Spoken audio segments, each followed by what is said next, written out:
So a lot of times people prepare for something by buying something. Like they'll buy a radio, they'll get a little Baofeng. Um, they'll say, okay, well, I've got my backup plan in case I need to, and it'll sit in the shelf. And the emergency comes, it's not charged, it's not programmed, and then they're trying to figure out, okay, well, how do I get this frequency in here? How do I what frequency do I even put in here? And that's what this video is about. It's time when things are stable to plan out your frequencies, how you're going to program your radios. You practice with your radio. You like, for instance, I've got my mobile in the car. I leave it scanning most of the time. I've got frequencies programmed in. I've got a little cheat sheet here that I have printed out that I carry, have next to me, and I'll hear something on a frequency, and okay, well, oh yeah, that's the 270 repeater. Okay, that's let's see, that's over this way, and I'll take mental notes as I go as to where I get good coverage for a particular repeater. Sometimes I'll call in and do radio checks, and I'll have an idea of where I can be heard and where I can hear. And so this particular one, I've programmed in frequencies. I've got all of the simplex 2 meter frequencies. I've got everything in our Johnson City area that I'm aware of.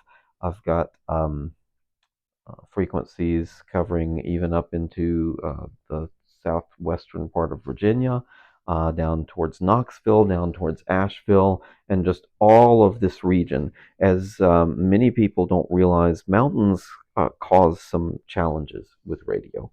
And so there are places that I can receive. I've found one place that I can receive a repeater out of Asheville as clear as day.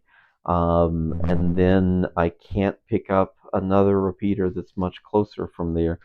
Just the way the mountains and the ridges run, it makes it challenging at times. So there are a lot of reasons to just practice with your radio, put in the frequencies, research what the local nets are, and tune into those, and try and get familiar with how to put in a frequency on the fly if you needed to. Um, I've put together some cheat sheets for my radios so that if it's been a while since I've programmed in a new one, I've got a quick and easy guide to, how do I get a new frequency saved to a memory? How do I save the tones if there are tones to access the repeater? Things like that. So you want to do your practicing, you want to do your preparation now when things are calm and stable, as opposed to after the power has gone out and the grid's gone down, and then scramble to try and reconstruct what you can and see if you can find anything. Um, for me, it started out as a hobby in shortwave listening and then local scanner listening, and then realized that it was actually some valuable things that I was picking up when storms came through. For instance, on the scanner, hearing the local police talking about, well, this road's starting to get kind of icy. You might want to tell the schools that, we're running into some spots out here. I think they're going to be closing soon. And, I heard first over the scanner um, the idea that, oh, schools are getting ready to let out. And so it gave me a little bit of a pre notice that they were preparing to release for bad weather. Or, in our most recent case with the flooding, it helped us to hear what roads were open, what were closed, what bridges were out, where the damage was the worst, and just what was going on in the area. Now, a lot of our local media didn't have as heavy coverage as I would have liked up here in East Tennessee. I know over in Western North Carolina, a couple of radio stations were doing some really comprehensive coverage. But practice beforehand. Get familiar with your radios and what the local frequencies are, even the broadcast frequencies. Just find what your local radio stations are, your local TV stations are, so that when the crisis comes, then you know where to turn for the news or for the on the ground reports of the local area. I'd encourage you to find what your Skywarn frequencies are. When bad weather hits, there's something called Skywarn that a lot of amateur operators make use of. And you can hear reports from various parts of the county, or in our case, we have a repeater system throughout the state that we can listen to the storms as they're coming up through the central part of the state and hear what conditions are like there. And most of the time, they will be relaying the National Weather Service warnings and alerts that come through.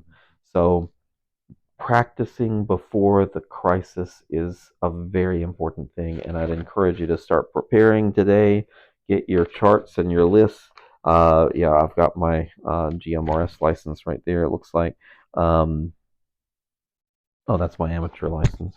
But I've got the GMRS license in the stack somewhere too, as well as a lot of the coverage locally in mini bands. So please get your list together and start building um, your local knowledge, because that really right there is going to be hard to look up online and find just that local knowledge of where you receive things, where you can hit this repeater from or that repeater, your familiarity with how your antenna setup works, whether you place it on the bumper of the car, on the roof of the car, or if you're mobile, or if you're not mobile, how you set it up in your home to be able to hit things.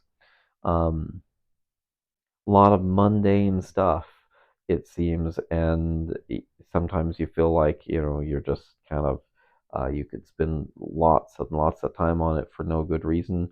But when it comes down to it, when you need the knowledge, it would be really good to have practiced and worked with it. So, anyway, that's my 2 cents. You all take care. Make sure to like and subscribe, and we've got more content coming about amateur radio, GMRS, about emergency radio comms, and anything close. We're going to be covering lots of topics. So, y'all take care, and we'll check in later.